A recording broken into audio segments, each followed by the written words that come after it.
Welcome back to the Command Stack. I have returned from my Ewok adventures, and we're ready for another podcast. Today, we have three of our members. You know me, I'm John. Who else do we have? I'm Garrett. And I'm Ryan. Okay, it's good to be back here. So a lot has happened in Armada, so let's talk about some news. Yeah, let's see here. I usually take the news. Let's just say rumors. We're looking at street date possible for the store kits August. We don't have any official releases from AMG about that, but that's the rumors. So let's look forward to that later this summer. World Open qualifiers. They're coming in hot. We've got immediately Lone Star Open in Dallas, Texas is going to be 64 players, which is an important bit of news. If you want a World Open qualifier event, you need a minimum of 32 players to sign up. So Lone Star Open is already capping at 64, which apparently is the cap as far as support goes for these events for Armada. So Lone Star Open in about 33 days, I think that kicks off. The next one after that, we've got the Nova Open, heralded by Daniel Nowick and I say Jason Hufstetter. That takes place, of course, in Crystal City. I think that might have a new event, but in that area over in Northern Virginia. And then after that, I believe the next one, and there could be some European ones I'm missing, but then we got the Golden State Games, of course, in San Francisco. That should be in the same time, November. And then I want to say preliminary, I'm sure the Las Vegas Open will still be one as it was last year. Did I miss any? Nothing else. No else is confirmed yet. Nothing else. Yeah, Golden State, Lone Star, Nova are the lockdown ones today. Yeah. And SLO, St. Lawrence Open in Montreal. And that's right, St. Lawrence Open. That one's in October, I want to say. Yes. Thereabouts. Yeah. So, and that's in Montreal, Canada. Yeah. But yeah. I know I've also heard that there's rumblings that something may be taking place in Germany, or they're trying to secure one over there too. Yeah, nothing confirmed. I did if anyone's on the Discords, I did a Google map that I pinned to the Armada hub, and it's tracking all the store championships, all the world qualifiers. So hopefully it can be a resource to people who are looking to go play. I hope you check it out. I tried to post it on Facebook, but for some reason I can't post on the main Armada forum for what I may be banned. I don't know. I mean, you are trouble. Nothing but trouble on that that I bring. I did want to give a shout out to LSO because Lone Star Open, they worked really hard. They have their whole Texas Championship Series, and I think Ian is the main guy. I apologize if I Ian Ellison. Yeah, I apologize if there's. I know there's a lot of other people who put a lot of work into it, but it was 2 solid years of basically no support from AMG, and now in the third year, they've gotten a world qualifier with 4 spots, which is huge. Texas should get more, but just to get that is great and a real testament to their hard work and everyone associated with the Texas community. And it's just, it's a good. If you have a community out there and you're looking to to build it, it's a good model that they used. So just start playing tournaments and people will come. So it was a good thing. And SLO, the St. Lawrence Open, same thing. They put a lot of work in. It didn't exist. It's second year. They did a lot of work trying to get AMG to support it, and they finally did last year. And so it's good to see them doing it another year. Yeah. It's exciting to see where all these regionals and communities that have been around finally getting support and their regional kits for this season. And the kits look good too. I don't know if you guys have checked them out. They look nice artwork. Yep, good altar cards. Top 4 get a little range 1 ruler, and top 2 I think get a pair of full length rulers. Nice. And I also wanted to say the Gen Con no-go. So if you're planning on Armada Gen Con, that's a no-go, not this year, which means John is the de facto 2-time back-to-back Gen Con champ. The champion! He reigns supreme. Yeah. But yeah, anyways, let's get into it. We're talking about I hadn't even Stampede. noticed because I'm still farming tokens. I'm still bastard. We're talking about the Stampede City Open today, which took place in Calgary, Alberta. Yeah. Do you want me to run with this, John? Yeah, go ahead. Quick, we skipped over it. Ken's actually traveling right now. He's going to Origins. While we're talking about different conventions and things like that. So if you're at Origins this coming weekend or in the past, you should have said hi to him. You can hit him up on Discord and bother him over there. I know he's going to be checking out a lot of different games. Maybe get an Armada game in, maybe not. But he's excited to go to Origins and just do the whole board game, war game thing. So Is that Pennsylvania?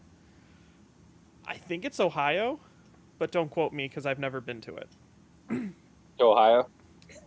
Or to Origins? Probably there playing the Star Trek games. Yeah, honestly, that's one of the main reasons he went. I think he's gonna check out some BattleTech, and some Attack Wing, or Yep. yeah. is Fleet Attack Command. Wing basically X-Wing? Yeah, it's a system. I think they leased the game system from, well, I guess Asmodee. Well, who was Attack Wing before X-Wing? Same time almost. It was like 6 months to a year afterwards. Got it. Okay. Well, sorry to call out whether we don't know where Origins is and all the people, but It's Ohio. Well, Yes, I was right. hey, It's you're right. Ohio. Look at that. Should have gone with it. Yeah. Yeah. No. Attack Wing. I jumped into Attack Wing shortly after, like when it launched. So just imagine, X-Wing, but with like Armada rules written on cards, and no playtesting. And then a release every single like 2 weeks. That's what Star Trek Attack Wing was. It was broken. Like you could come up with like like if Sam was playing it out in California, he would probably love it because you could just break the game so very, very hard. There was I know I'm sidetracking, but there was like this build that I made because they had these stupid things. There was like an OP kit, like, and it's like certain ships and cards you can only get from winning events. So as soon as you start winning, you keep winning, and people love that. And so you like Prey fleet. You've talked about this before. I have that. There was like this flagship card that you could use, and it would allow you to add shields. And then I had a card that allowed me to disable one of my shields, and then at the end of your turn, all your shields come back, even if they were destroyed. So I would like stack this tiny little ship to like 6 shields, and then disable one, so I have 5. And then every single turn, I would get 5 shields back, and it's like I have like all the defense dice and auto set defense, and people would just spend like the entire game shooting at it and do 0 damage. I feel kind of bad about it, but like that's literally the game it's just so broken. Like when people I complain about things in Armada being broken, like it could be way worse. Pure chaos. Pure unfiltered chaos. Yeah. Okay, so let's get back to the Stampede Open. Yeah, so Stampede Open in Calgary, it was a 2-day event.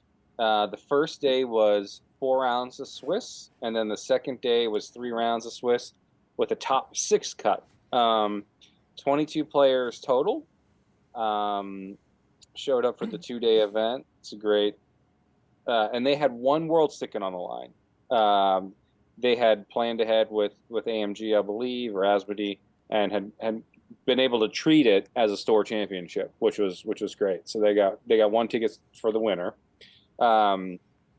So faction breakdown was 8 Empire, 6 Rebel, 4 Seppies, and 4 Republic. And of course, everyone wants to know about Anakin. There were 2 Anakins there, because Anakin is the big bad in the meta right now. So, but good representation, kind of by all the factions.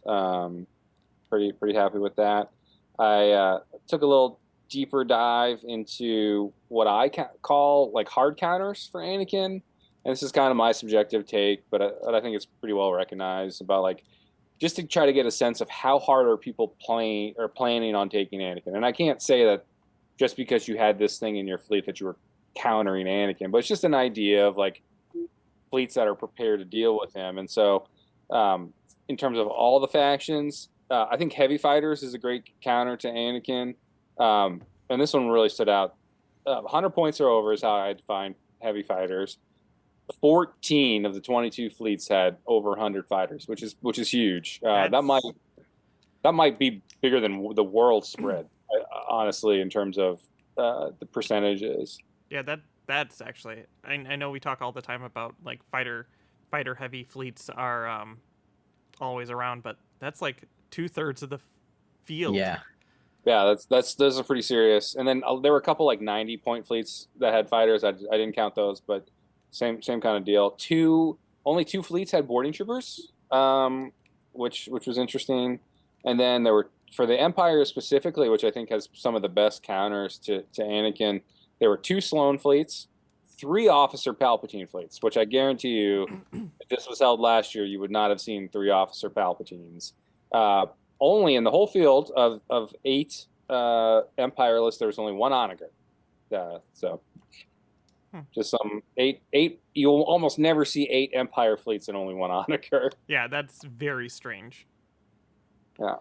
The top 8, I know the top 6 were the cut, but I'll just wanted to recognize the top 8. Not counting down, but Anakin made it. Ozzel, Romedy, Trench, which is interesting.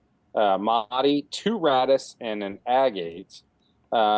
Really good spread there. Only 1 repeat commander, so seven different commanders in the top 8, which is really good. Really good sign for the health of the game. So, kind of an interesting like top level view of the tournament. I don't know if you guys have any takeaways from that information. It seems like the players are really on purpose trying to make fleets work that aren't traditional. Yeah, that's pretty much what I was going to say. Especially like Skycake's Trench Fleet. Really interesting builds on both the Recusants. We'll get into that later, but... Yeah. So looking at this, it's already been a shift from what we have been seeing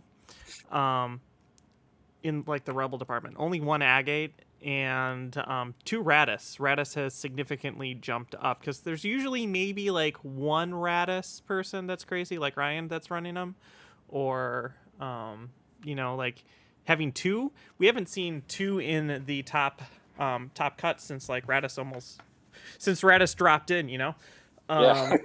That's pretty bad.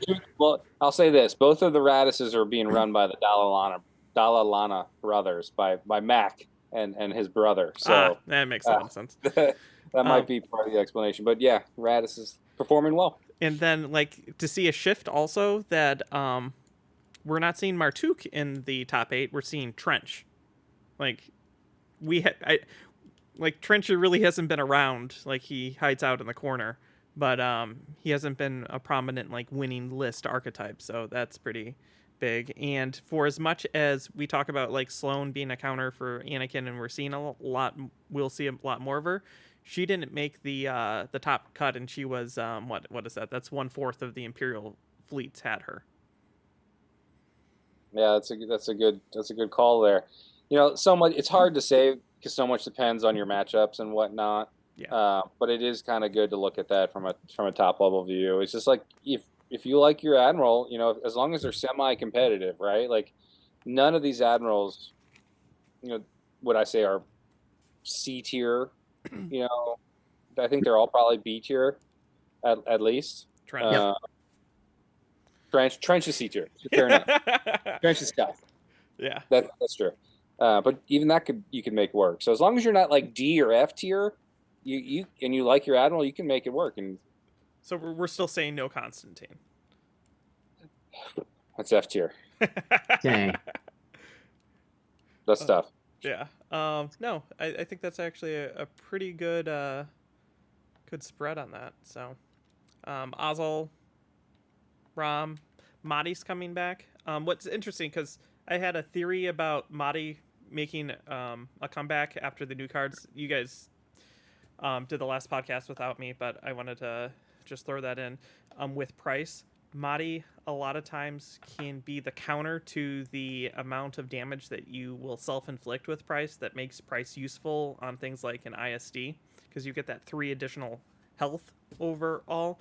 So a lot of times when I've played Price so far, you can see it on our channel, like I use Price and she works and it's awesome, but then I hit a point that now Madi's just holding my ship together with duct tape, and that's because I used Price 3 times, and those are the 3 shields that are holding it together still. So it'll be interesting to take a look at that Madi fleet. I think it's one of the fleets that we'll be talking about today. So Yeah, I could get into that if you guys are ready. Yeah. give me a sec. Let me do some transitioning on my side, and yeah, we're good. All right. So fourth place was Ryan, and I've played Ryan before. I played him at two Adepticons ago, so not the last one, but the one before then. And he was playing double ISC Madi. And I think that's his fleet. He's very good at it. So he was running Imperial 2 with Madi, EST, local fire control, flat guns, early warning system, point defense ion cannons, link turbo laser tower, Chimera, and entrapment formation for a grand 183 ISD. And then he also ran a Kuat with Palpatine, local fire control, flat guns, early warning system, point defense ion cannons, ordnance pods, and Sovereign. Gazantes with a single Gazanti with Vader and parts resupply, and then a fighter wing of Suntir, Tel, and Mauler. When I played Ryan 2 years ago, I think he had a second Gazanti, but it looks like he put those points into having just a little bit more fighter support with upgrading from Sienna, Valen to Suntir and Tel. Yeah, so that's his fleet. Early warning system is an interesting call, but I guess with Madi, you have the damage really or the hull to kind of survive the one big whack, and EWS might be like an Anakin call. I don't know. Yeah, it's a very good Anakin call. Palpatine, local fire control, and that. Yeah, Yeah, it's a tight build. yeah, it is. Not a ton of dice correction. So I wonder how that he went, with PDIC other than leading shots. But he probably had he has Vader, I guess, and he's got Sovereign, so he probably has con fire tokens all over the place. Would be my guess. I think Sovereign's there, so then he can Chimera whatever fleet command that he needs on that turn, and then immediately just change it over to it. When I was looking at this list earlier, that's like the first thing I thought of. I'm like, that's pretty smart, because if you need to get your Kuat into a good position, you could be doing the maneuverability ones. If it's just going to be it's going to be a firefight and everyone's going to be shooting everyone this turn for multiple arcs, switch it out. You can just parts resupply the turn before, and you have a engineering token, flip it to a confire, and you're feeding your IF. It's a pretty consistent build, and then the Gazanti can command squadrons if you needed to, or just refresh parts resupply to keep throwing it over to the flagship. So yeah, the IF is a great call. That's all you need really. one turn IF, and then it's great with salvo builds too to get IF on it. So yeah, especially because both ISD2s are throwing 3 dice at long range, which is really really sweet. And you have the one pesky red dice and blue dice for the most part behave, or you block their token that you want, and that's at long range. And then you have IF just automatically set something to a hit. It's packets of 3 damage, which is the best at any range. And then the Kuat at medium range, because you're gonna be driving it right into their face, will be three dice salvo as well. So it's pretty good. yeah, And great to see double ISD performing well. It's kind of a classic archetype, and Ryan does it well. Yeah. Double ISD is hard to play because as soon as they jump in on you, you can't really run from it. This is before Adepticon, when I was just playing around with some goofy Onager builds. One, I forgot what his name is. He had a dual ISD fleet, and he jumped it right in front of me, and I couldn't escape, and it's just gunnery teaming my ISD to oblivion. What do you do against it? It's 8 dice. He's throwing 36 or 32 dice at you a turn with dice correction. It's scary. It gets really scary really fast. Not much can stand up against that. Yeah, this Kuat, right? Once it gets up in close range with you, it's a Mahdi 14 hole with Palpatine, and he's got a Sava token. So unless you get really lucky and have like 3 ships can attack him right in a row, he's gonna eat 2 ships are in front of him and then move on. So I don't, you know, And I think it's just it's a good roll. EWS blocks against a lot of the smaller ship, like MSU type builds, like a CR90 This at that long range that they want to stay. Like they can't shoot you out their side, and there's only 1 red dice out the front. Like, and ordnance pods when he gets swarmed by their fighters. yeah. And like his fighters, if you look at them, they're just stay away from me fighters. He can get in, do that 1 splash damage to all the fighters. So ordnance pods and flak does more work, and Tell's just great at staying alive. And you're gonna take auto damage from Soontir until you kill off Tell. And some games Tell doesn't die because he's really, really survivable with the discard and heal himself back up ability. So I have always tried to do the Soontir Tell combo, and I've just never been able to pull it off. I always feel like I always get Soontir like a little bit more exposed, and he's not in the escort, and I do something wrong. I think it's very difficult to do, but it's when you can do it well, it's very powerful. Yeah. I feel that you want 2 escorting. You kind of like buddy him up, like he's right in the middle of them, so there's not that that range 1. So, but so like, he's go ahead. Sorry, I was going to get to the objectives. Go ahead. So his objectives for red were most wanted. Yellow is Fleet and Bean, which I'm not sure we've ever seen Fleet and Bean on our show. And then the blue was Solar Corona. Fleet and Bean, ton of text, but I guess in a nutshell, you get a number of tokens based on your command value that you can use to refresh a defense token.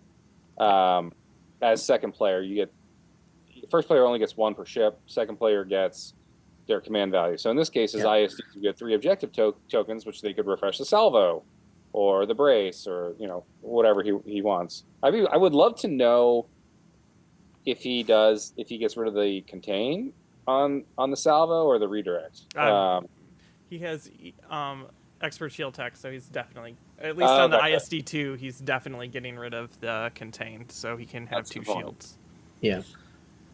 So what do you guys think of those objectives, and which one would you take if you were hands down Solar. Solar, yeah. Which is actually exactly what he wants, because he just needs to line up in front of you and joust across at speed 3.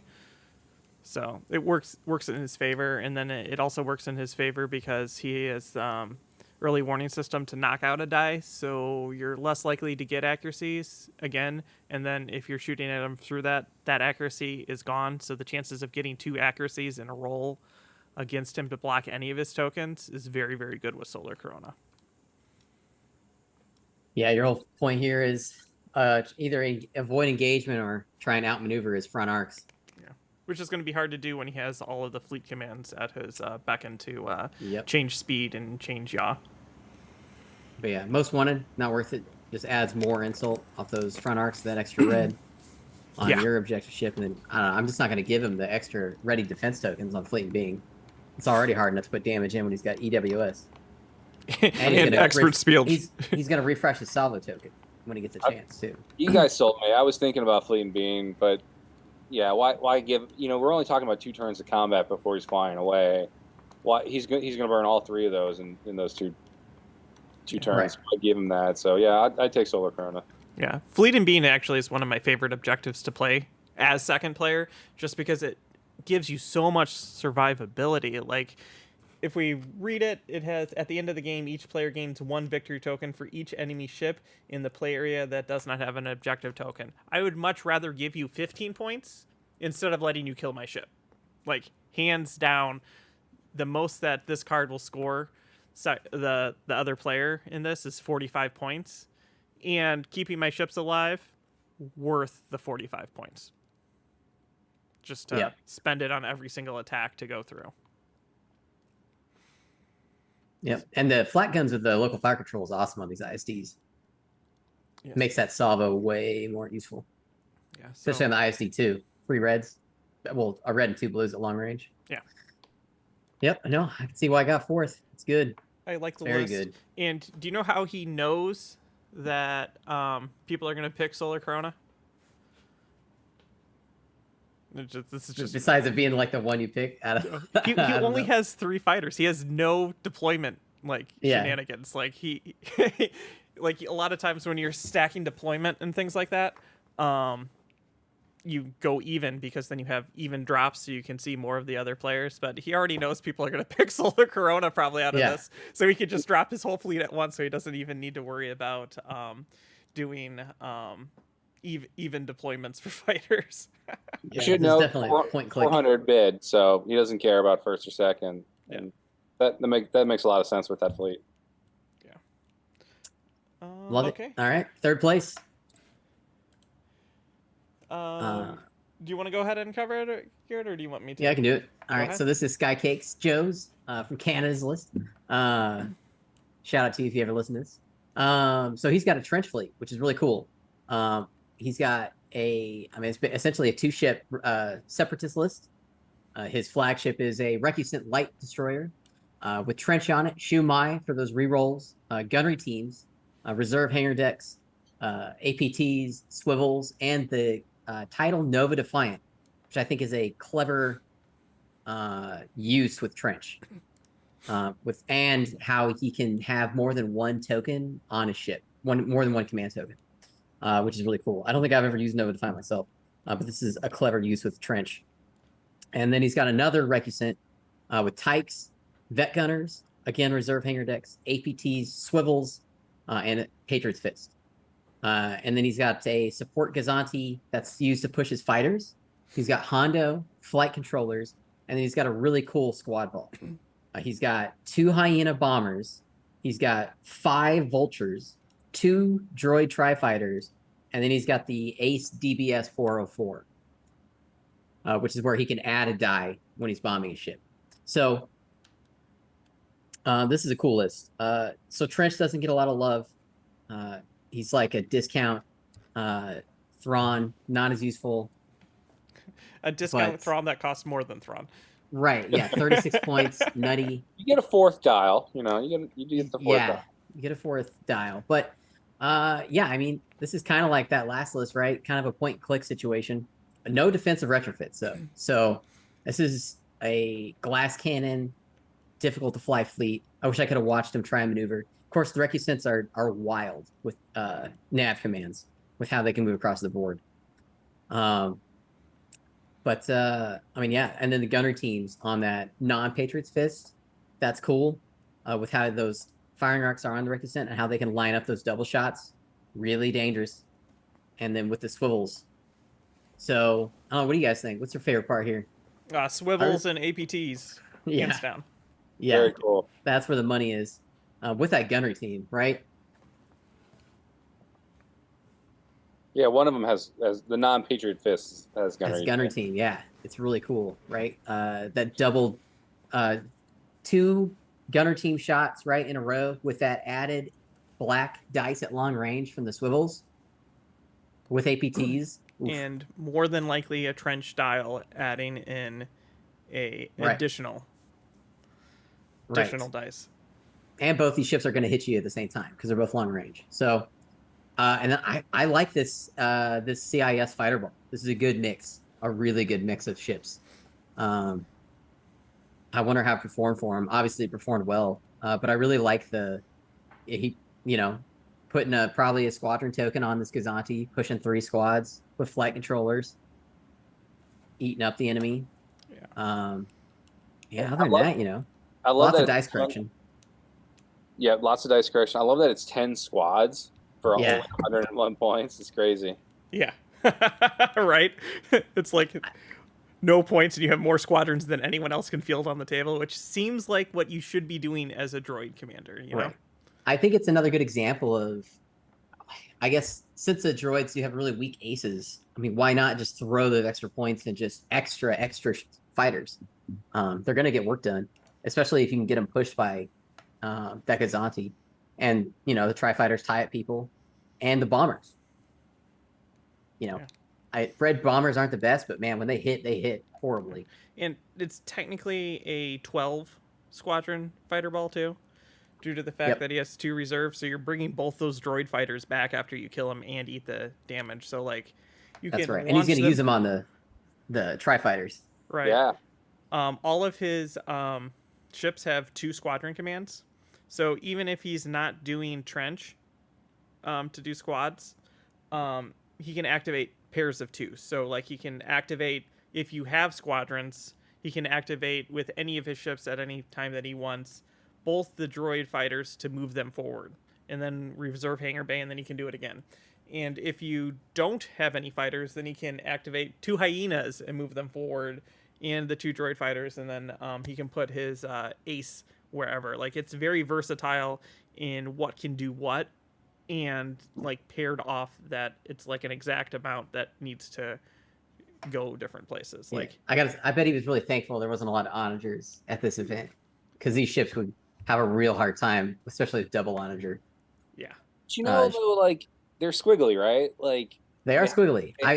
Yeah, it, the most squiggly. no onager fleet in the game has enough deployments to get through 10 fighters after a Gazanti. Yeah, Like, Great point. Great I mean, point. Patriot Fist goes down, what is that, 8th, right?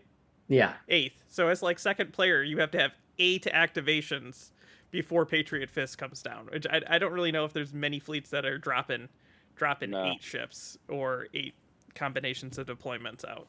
yeah. Even as first player, he could be like, okay, I'm going to put my Gazanti down, deploy your whole fleet. I'm just going to put out fighters right here, and then he Right. can put his 2 Recusants anywhere on the board that he wants. You know, the APT swivel is such a fun combination, and like it can be such a game changer if you get to go off. Like you get that defense to, get rid of a defense token or something, crit, or it's just amazing. Like it is really cool. I hope he got it off at long range. You have no shields in the front now. Projector misaligned, my bane of my existence. Right. And then you eat all the damage into the front. It's delightful. Yeah. Now, And let's then talk about with- his objectives. And then with gunnery teams on it, with Swivel, you basically can do it against 2 different ships. Like, Right. You get a like, second chance. you're just playing you're just gambling with your black dice to try to get those crits off. Okay, go ahead. Let's talk about the objectives. Yeah, sorry. So again, most wanted, again and again, fleet and beam, right? Which is surprising. And then volatile deposits. On this specific fleet, I feel like I would take fleet and beam this time. I just, he doesn't have any defense retrofits. So he's going to burn through his ready defense tokens real fast, but I don't want to mess around with volatile deposits and give him tokens. And then most wanted, again, swivels, Patriots Fist, gunnery teams. No, yeah, Does not add extra dice on top of that dice, right? no, yeah. Fleet and bean for sure. Yeah, this might be one of the few things that we all 100% agree on. But yeah, Fleet no. and Bean is 100% it, because like you're saying, like, think about his second of his Recusants, the one with Patriot's Fist. You're doing a bunch of red dice. I guess we'll add in a black dice with Swivel, then we'll Confire, and then I'm adding in another black dice with Most Wanted, and then I'm going to add in 2 blue dice. Like, what are you going to do against that? Yeah. That I'm going to score twice the amount of points and stuff on that ship that's going to immediately evaporate from long range. Yeah. And then again, the command control here, he's got the synergy between Hondo, Tights, Nova Defiant, and Trench. I mean, he's going to do whatever he wants to do when he needs to do it. Yeah. So, amazing. our- Congrats. Second fleet with 3 activations, which is just kind of note. Activations are not what they used to be. I think one of the reasons for that is that Anakin murders Smalls very, very, very, very, very easily. Mhm. And, like, bringing Smalls to pad activation might be just very, very dangerous to do in a world that Anakin can just come in and just zap a ship dead on your turn, pretty much. um, with his salvo abilities and things like that. But I was gonna say one other thing. I got to play Joe at Worlds, and I don't remember what his other two objectives were, but I think it was most wanted, and then it was something else terrible, and I chose Fleet and Bean. He loves Fleet for that. Bean. Fleet and Bean's such a great objective. I'm just so glad that it's finally getting notice, because it helps you as second player, and it doesn't necessarily hurt you up front as much as having like contested outposts. Like, it's just versatile. If you want to go in and fight, like, Fleet and Bean is such a good second player objective to choose. And it's good if you have a low count ship, right? If you have 3 ships, that's only 3 victory tokens for them. Yeah. And if for some reason I've used up all my things, my ships are close to dead, so it's either you're getting the 15 points or you've killed the ship. Like, who cares, you know? So, yeah. Any other thoughts on this fleet? Nope. I love it. Love to see the big old spider in the spotlight. Okay, so let's now check out the second place fleet. We were talking about him earlier when we were talking about Radis. This is Mac. He is known as Large Package on Discord, and he came in second. His fleet has a 394 points, so 6-point bid. He has Admiral Radis, and Admiral Radis is sitting on an Assault Frigate Mark II-B with Torn Far, Flag Bridge, Electronic Countermeasures, Gallant Haven, and Intensify Firepower. So with Flag Bridge, you can't spend tokens to it, so it's a one-time use, which kind of works out because when Radis drops in out of hyperspace, that's usually like your one turn that you want everything to go off perfectly. So having Intensify Firepower, the 6 points for all of your things doing what they need to, is a good thing. Interesting, he has 2 activations. His second ship is an MC-75 Rad. He has Remus Antilles, Caton and Sholin, Electronic Countermeasures, External Racks, Expanded Launchers, and Aspiration. Wow, that is a mean punch from that ship. Oh, yeah. Like, I'm going to hit you in the face, and I'm going to hit you really, really hard. 2 ships. I haven't talked about 2 ships in years. 2-ship Rebel. 2-ship Rebel. I don't think I've ever really talked about 2-ship Rebel. Ballsy. Very much so. So now for squadrons, he has Hera Syndulla in her Ghost, Lando Calrissian. And so the reason why you bring Hera Syndulla in a Ghost is she passes out Rogue to other squadrons. Lando Calrissian, because he's amazing. Shara Bay, Tycho. And then you immediately knew this was a Mac list because there's a Scourge Bomber in it, and no one else uses Scourge Bombers. If you just handed me this list, I'm like, Mac made this, right? And I don't know if you guys have ever actually used Scourge Bombers. They're amazing. 2 dice bombers, man. And they're like I don't care about your Pittix. And Grit. Yeah, they're pretty good. And 6 Hull. Yeah. And then Gold Squadron. So he has some anti-squadron with Lando, Shara, and Tycho. And if you don't have squadrons, he's going to bomb you to death immediately, especially with Hera. Like, he doesn't even need to do commands for that. So Lando and Hera have Rogue all by themselves, and then she passes out 2 Rogue. So on that initial burst in, he's commanding the A-Wings with Rogue, and then on the second wave in, he can use the Scourge and Gold Squadron to move bombers in. It's a very unique list, and that front arc of the MC-75 crashing out of hyperspace with Aspiration, which for those that you don't know, you can like rearrange your shield so you can get up to 6, so then you can just butt in right in front of a ship and have tons of health there. You're dropping base 2 blue, 3 black, plus 2 black, plus external racks. That's a lot of black dice. That's 7 blacks and 2 blues off the rip. And then you have Confire too. Yeah, so potentially 8. Yes, and then you have Caitlin and Sholin, which allows you to reroll any amount of a single color of dice Black dice. Yeah, what are So you roll anything that's not a double, pretty much. You can re-roll, and then you can set whatever's a blank with intensify firepower to a hit. That's a lot of damage coming in, and then you just pray that your blues an accuracy to block the brace.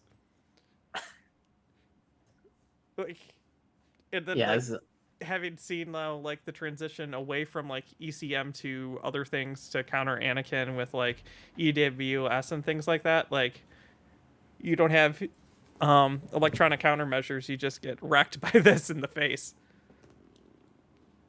yeah, I know Rebel Artists get a lot of hate, like points and dice or whatever, but this is like the optimum situation to use it, right? You drop in this MC-75 at like round 3 or 4 or 5, just obliterate a ship with your double arc with your 7 extra dice or whatever, and then you leave. Like you kill the ship and then you fly away. Like it doesn't matter if you got 9 hull and 2 contains. Like who cares? Throw them away. I'm gone. Game's over. I'm sorry about your 7-4, 8-3 loss.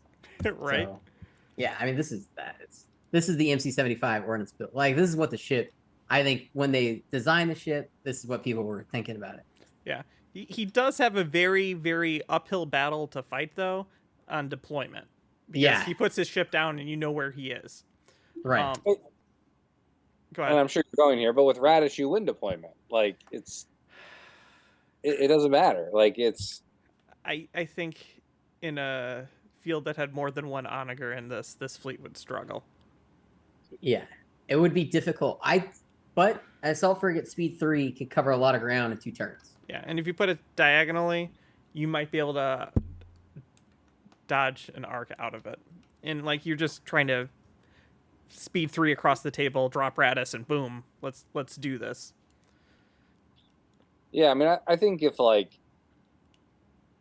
Spats or Anakin or something like that, you might have an issue too. But Radish wins you like messes with the activation game, wins you deployment every single time. Like, I think it's pretty. I think Radish is pretty straightforward and easy to fly. That's why I fly him a lot. But it's kind of interesting to see a black dice ship again, like doing well. We said ordnance cruiser here. In Joe's fleet, we saw APTs, swivels, another black dice, and then in the 4th fleet we saw the Kuat, another black dice kind of ship. So it's kind of nice to see black dice ships doing well. I'm just gonna piggyback off of what you just said, but they're not traditional black dice ships, right? Because with PDIC, like when you get in close, it doesn't do anything, especially with ships that have evade. Like the APT is launching at long range, so against large ships, it pretty much you can't cancel or re-roll their dice. And in this, he's hitting you with so many black dice. Even if you spent all your tokens, he probably still has multiple black doubles remaining. He's just saturating you with more black dice than anyone can throw at you. Yeah, like this is the perfect example of like even modern, air defense problems. You overwhelm their 8 black dice off the front arc immediately, right? It doesn't matter how many reroll or cancel, or even if you, you can't even chuck the evade because maybe if you're going it from medium or small, but like you're only rerolling 3, you're still going to have probably 3 or 4 doubles at minimum, right? Yeah, especially with full black reroll with Caitlin and Sholin. Yeah, and intensify firepower. Don't forget about that. That's also there. This would be such a fun list to play. Not against, to play. Yeah. Let's talk about these awful objectives too. Okay, let me scroll down for it. Okay, ready? Yeah. Objective 1, station assault. Objective 2, contested outpost. Objective 3, doomed station.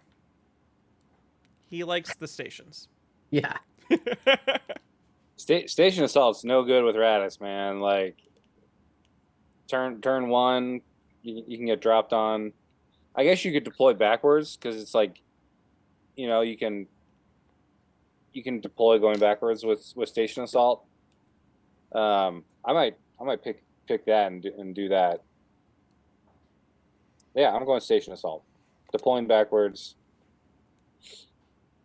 And then what do you just try to go after? Let How- them come. Let them come to me. Mhm. Depending on what kind of flagship I have, obviously makes a huge difference. But yeah, I think I go station assault. I don't want to give up the points. Um, Well, station assault, if you don't go across the table and kill the 2 stations, gives him 80 points, which is automatically a 7-4. oh my gosh, no! I was thinking surprise attack. Yeah. Okay, I was like, Yeah, I'm I'm like, definitely going I don't contested, know but what like, I you're guess we'll try this talking station about. I assault. was thinking surprise attack. Oh my god. Okay, I don't know what I'm doing. Yeah. Station assault. Yeah. So he could put him Yeah. he can put him in either corner pretty much, or he could just dump them all together, and then ideally, if he could line it up perfectly and have like both stations somewhere, and then he can deploy his ship on top of both of them, and I think he can heal off of them, and you can't. Yeah, I mean he loves that fleet loves you not shooting at his ships, Yep. Right. and that's what station assault does. And So that's not good either. station assault scores even if you table your opponent. So like there's a couple like weird interactions with station assault that people don't really think about. Is that let's say you have station assault, I table you. You still get 80 points to cut into the MOV if I don't kill the stations. And I don't get extra turns to kill the stations because the game immediately ends. Also, a really weird interaction is that if you land on top of the station with fighters or ships, you can't attack the station due to some goofy like line of sight shenanigans. So you have to kill it at range. You can't like run over it to try to kill it. Do you think he's going second a lot? I think he's the opportunity. Why not? Yeah. With his dropship, right, with aspiration and ECM, he guarantees that ship basically survives against anything. Like what can eat through 6 shields, 9 hull with a guaranteed brace, Yeah. right? Like, so he doesn't care if he goes second. And then he immediately whacks you with it because he's gonna put it in a place to block you. I don't think he cares, which is really weird to say as a Radis player. Like he doesn't care, but Yeah. like his fleet is built so differently than like any other Radis fleet you've really seen. Because 2 ships, like who plays 2 ship? No one. And then the fighter ball, if you don't engage him, he just rogue squadrons his fighter ball after you.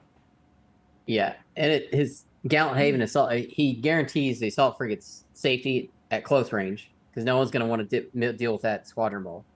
No. Yeah. As far as objectives, contested outpost is what I would take. I'd park right there. I know he's coming. We both know where the battle's going to take place. Yeah, that's actually one of the main reasons why I use contested outposts. It has nothing to do with points. It's you have to fight right here, and that's great for Radis, especially 2-ship Radis, because you can leave your one thing behind, and that one jumps out in front and fights the battle for you. And then you got Doom Station, which is pretty much the same basic idea, except this time he can move the outpost and get rid of it when he wants to, and then not really necessary. Like he can position obstacles for that drop to like lock people in if he does it, and then you have like the station so you can't like run away from it. Or sorry, what's that obstacle called? The rift. Yes, sorry, I completely blanked at that. You have the rift in the middle that like it messes with. You can't really flank him then. Yeah, all these objectives are good. I would. It really depends on what type of fleet I have. It's really hard. I would probably go yellow or red. I think I go red. I think it's only 80 points at worst. That's probably why. It kind of reminds me of Sam, I think LVO in like 2018, going in the Wayback Machine. He had an assault frigate Star Cruiser 2-ship build with a bunch of fighters as well.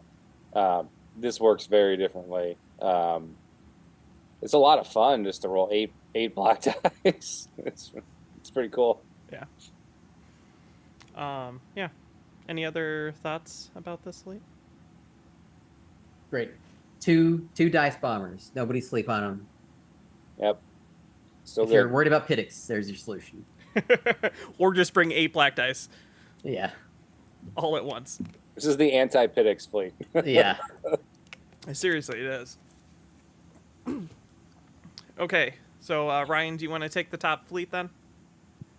Yeah. So the winner who got the world's ticket was Simon, and sorry if I pronounced your name wrong. He was also a Worlds judge. Shout out, so thank you. But he will go as a player to Worlds this year.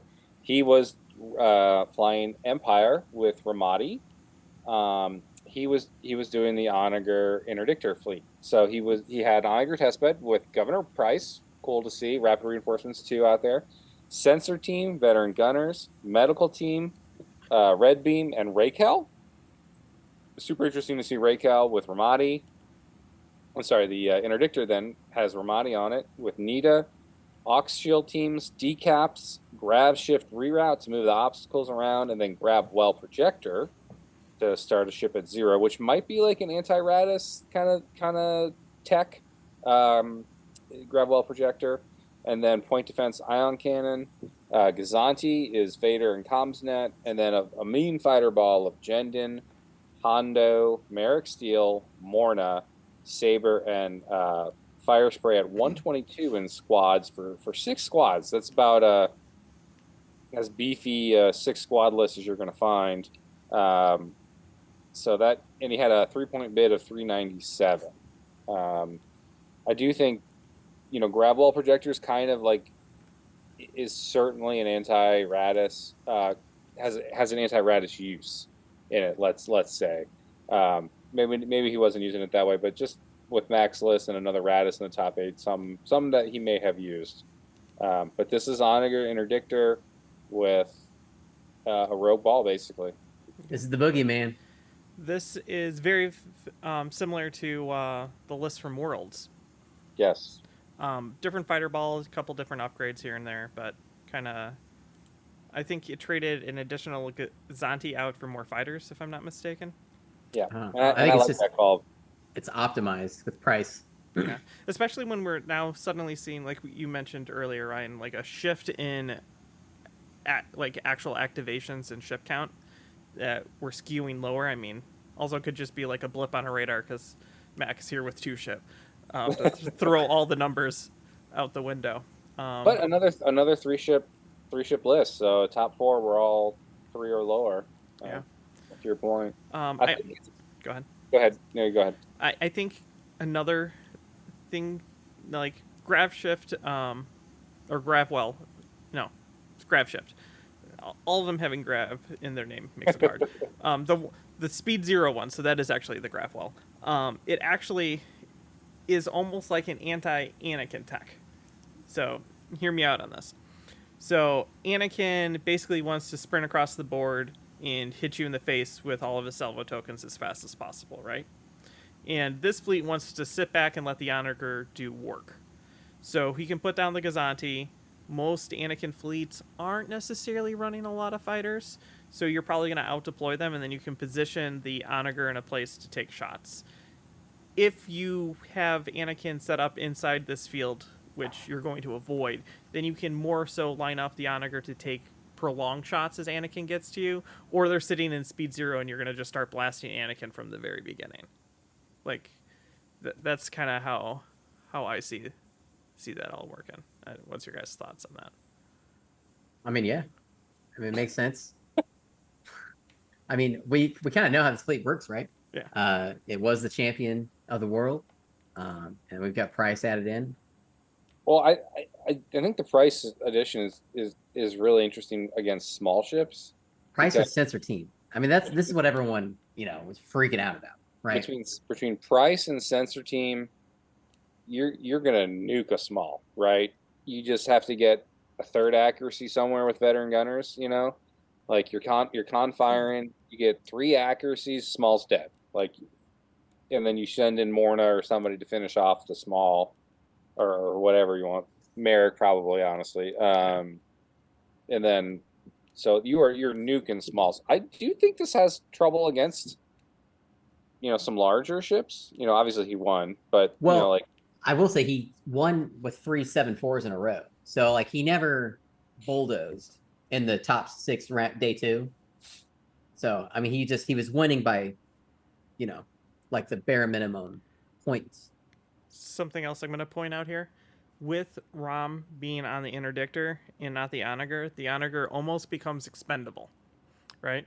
So the onager total cost is 123. So if we flip back through the different fleets, um, the assault frigate in the Radis fleet is worth 126. The drop ship in the Radis fleet's 140. In Skycake Joe's fleet, the flagship is 151. The second Recucent's 113. Both of the ISDs in Ryan's fourth place fleet is 183 and 140. So if they have large ships, you can easily trade out your onager and you just win. Like Right. the trade out value for it is very, very high. that's a Especially good point. if you can get it into a position that it can shoot at multiple things. Like it kills with price and sensor team. Like it can kill multiple smalls, like just boom, boom, boom as you go down the line with Rom. You can't hide from it. Or he centers in on a big ship that just trades out for big points. And like one of the weaknesses of price we've talked about is it has to get rid of a shield. So as you move your onager forward, or you don't because Raquel, or you could actually, this just popped in my head, you could grab shift yourself to start your own ship at speed 0, which would make sense with Raquel. I wonder if he did that at all.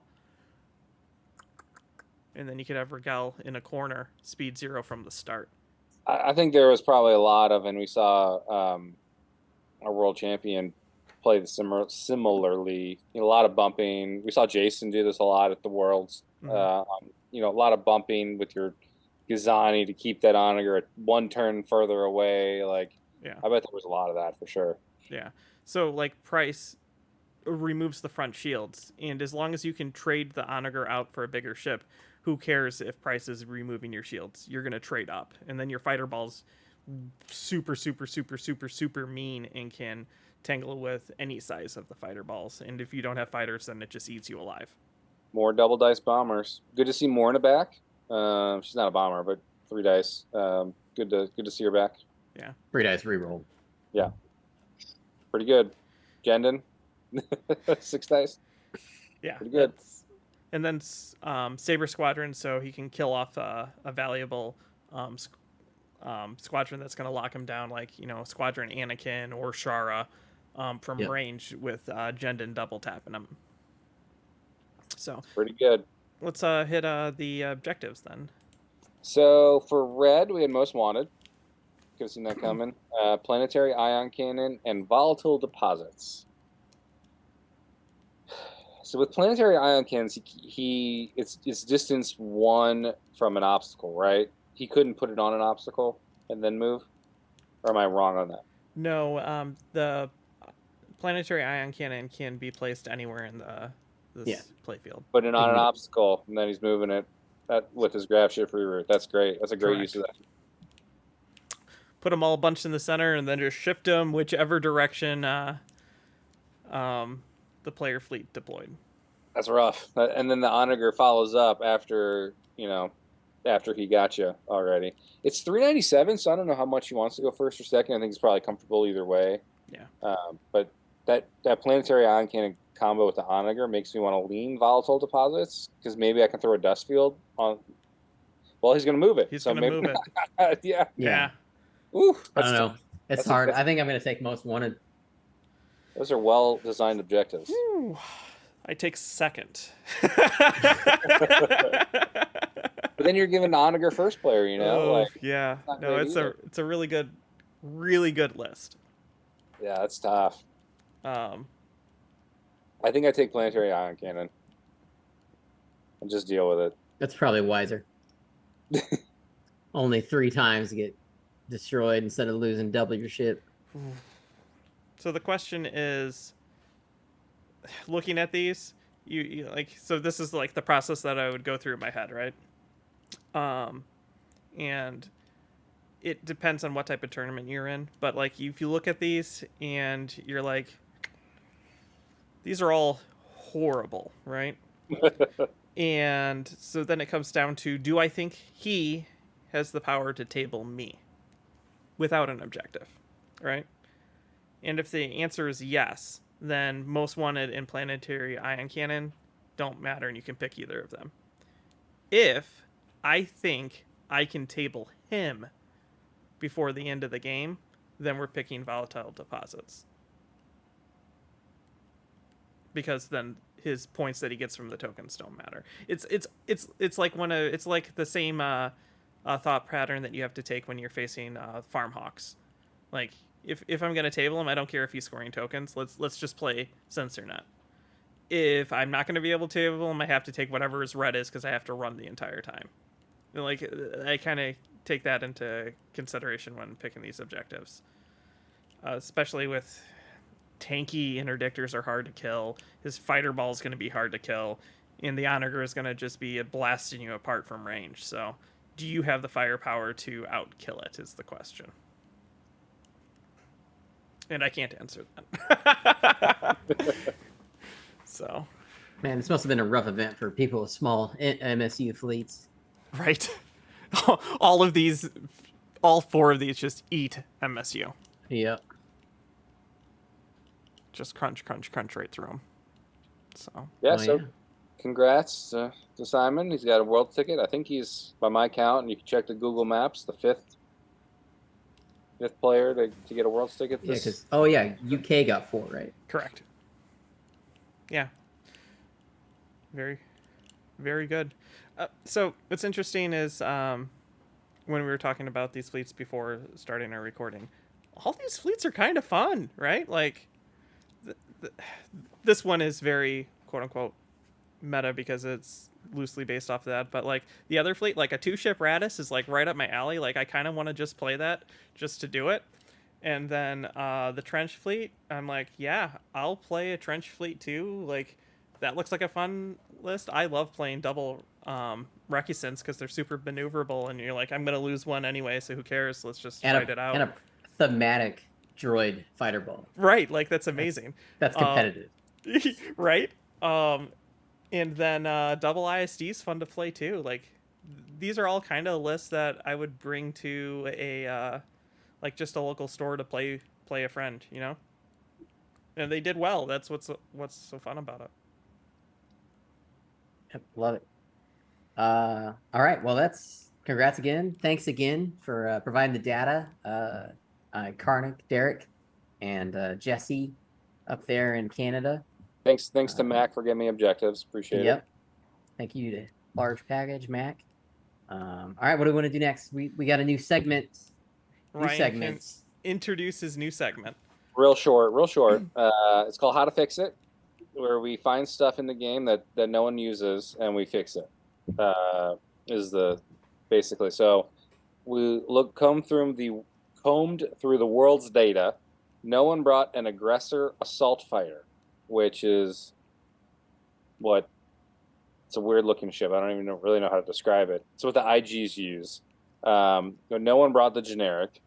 It is a speed 3, 5-hull, 4 blue dice, 1 black anti-ship with a counter 1 in rogue at 16 points. So It's not bad, terrible, but it's not good. It's no fire spray, right? It's not as Right. useful as a double bomber fire spray. right? 5-hull, it's all just kind of like it could be. So how would you guys fix it? Do you want me to start? Who's going first? I'm gonna throw out some crazy And we're not- answer look, here. We're not playtesters, we're not like don't come after us with like, oh, if you guys playtest we're having fun here. Ready? All right? Oh, AI.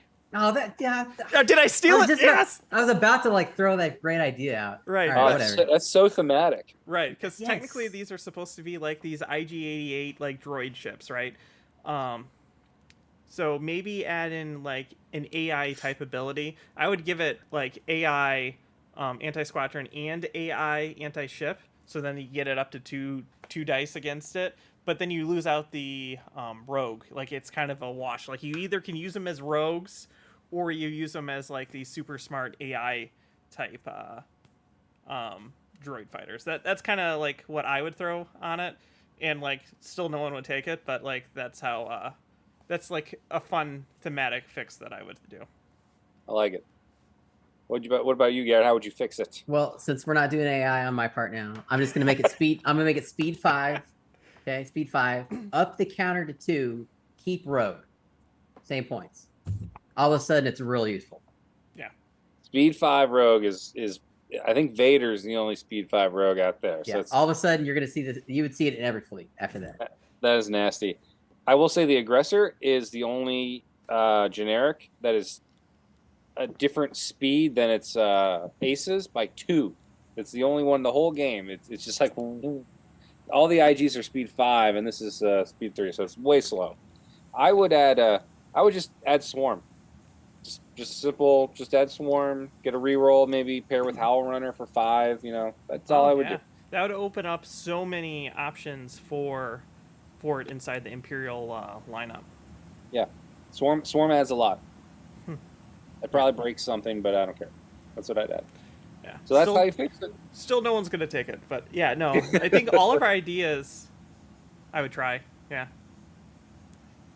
I'm trying to think. I think it was from Shadows of the Empire. I was trying to think of something thematic from that, but I don't know. I think our droid idea is the best one. That's AI. cool. That's a really I think cool that's the best. I think what if AI and rogue? I think it should have both. Like you could take command or let it go. I like that a lot. Yeah. Yeah. All right. Also, swarm's a really easy fix, though. Like, Yeah, Swarm. I didn't even think of that. It's a good idea. A little dice control. Yeah. All right. And then everyone's favorite segment, well reviewed. What else are we playing? Where we discuss what else we're playing. I'll go first, as is tradition. Not too much on the tabletop. I did get a new game. I finally ventured into the Warhammer universe and brought Kill Team. It's a good thing my wife doesn't listen to the podcast, or she'd be really upset that I got a new game. So I got Kill Team. I don't know if I'm ever going to play it, but I was just like, you know what? I want to support my game store, and I'll paint some models, and I like it. So that's what we're doing. Haven't played. I'm just assembling right now. yeah, hobby time for games I almost consider as playtime because it's part of the whole process. Yeah. So I'm going to piggyback right off of that then. I've played Armada, and I've played Shatterpoint. And then I've also thought, I'm going to also throw in, like, thinking about playing games is like playing games, because I don't get much time. But I want to do, like, a Battletech, like, grinder type event, for those of you that's not familiar with Battletech grinder. But, like, they tier units into, like, 6 tiers, and, like, each tier gets stronger of units in more complicated, bigger units. So you start off the game as, like, a tier 1 unit, and it's usually, like, a little tiny scout.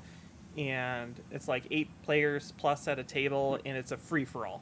So if you're killing other people, good for you, and you're enjoying yourself. But once you die, then you do another random roll to get assigned a higher tier mech, and then you come back for revenge in the same battle. So it's just like this constant, like, it doesn't really end battle royale style for Battletech. And so I'm trying to take all my Battletech units that I have and put them into a tier. I realize I have way more. It's a good thing my wife really doesn't listen to this either. I have way more mechs than I thought. So, like, of the new plastic Battletech mechs, I have 110 mechs. 110. Scary. So I'm going to go through my collection and pick like 10 of the older mechs then. So then I have 120 mechs. So then I have each of the 6 tiers with 20 mechs in it. So then we can roll a d20 and you get randomly assigned a unit inside that. And I don't know, sometimes... Go ahead. A normal game of Battletech's like 5 mechs, right? Usually 4 or 5, yeah. Okay. So, like, you're only controlling... Yeah, I know. 110. He's got the options. Listen, all right? variety of life. That's what everybody wants in Armada. I want 100 different ship expansions. Yeah. It's... I looked at it and I'm like, oh man, I kind of feel bad about myself because that means I have 110 mechs that I haven't painted yet. That's a lot of painting. So, like, I want to hopefully we can talk about this later on in the year, but like before the end of the year, I want to get a group of my friends over and we're gonna do a like a big free-for-all BattleTech grinder. So I've been planning and thinking about that in my head, and yeah, so that's what I've been up to. Nice. What's new in the book club, Garrett? In the book club, man. That's what you've had lately. All right. If we're talking books, I have caught up on the High Republic. I got one book left, Path of Vengeance. What an interesting series of books. They'll go from like really good to like plot threads where I just forget that I'm reading the books for like listening to them. I'll get like 7 hours in. I'm like, what? Like after a work day, and I just have no idea what is happening. But yeah, now I'm waiting. I was hoping they'd do some tie-in novels for the new Ahsoka show coming up. Nothing on the horizon. Nothing from Zahn. Nothing new. But what I've been playing. All right, listen, everybody. I'm the Shatterpoint's coming. I'm working on it. All right, the acrylic tokens are being processed. I'm getting the measurements done, slowly but surely. But in my meantime, while I've been sitting here on the computer, I've got Rome 2 running in the background, and I'll do a turn every once in a while on my favorite mod, Divide Impera, which is painstakingly slow and historically accurate. If you're into that. Or I gotta manage your supply lines. So I don't know. But yeah, so that's what I've been doing. So just doing a lot of working and a little bit of Total War in the background, but hopefully with something more exciting next time. Yeah, I'm gonna jump in here because I think Ryan, you and I have talked about on the show, like we play like the grand strategy games, right? Yeah. So did you see the new trailer release for the upcoming later this year grand strategy game based on Star Trek? Yes, by Paradox. Yeah, it's by Paradox is the company that's going to be releasing it, so the distributor, and it's based off of the Solaris engine. So it looks very much so like Solaris, but like whatever build they are in it, simplified down for Star Trek with like beautiful Star Trek models in it. So being a Star Trek nerd and sci-fi, I'm probably gonna check that out when that comes out. So I'm kind of excited about that. Good. Yeah. Love it. I say multiplayer campaign command stack. Dibs on Romulans. Let's make it happen. Dibs on Romulans. I have to say that, and it's not really fair for Ken because his favorite's Romulans too. So I got the dib in first for the record. It'd be a Ferengi trade empire. They only have 4. Yeah, I think that's me. I talked about that years ago. Calling you in the Star Trek universe, you're the Ferengi. I'll make tokens for anyone for some platinum. got my shop on D Space 9. Right. Oh man. Oh, it's so funny. Okay. Anything else we want to talk about before wrapping this up? I don't think so. Okay. So you can find us on all of your fun podcast locations. You can find us on YouTube. If you want to talk to us, you can talk to us on any of those social medias, all that type of stuff. We're all around, and you can tag us in pretty much any of the Discords. And if you have any questions or thoughts about what we're saying, come talk to us. We'd love to talk to you guys about it. So. Sounds amazing. Well, thanks everybody. If you do have a store champ coming up, please put it on my Google map. Yeah. That'd be super helpful. Yeah. So thanks again, Ryan, for making that. So then it's all in one place that people can go check that out.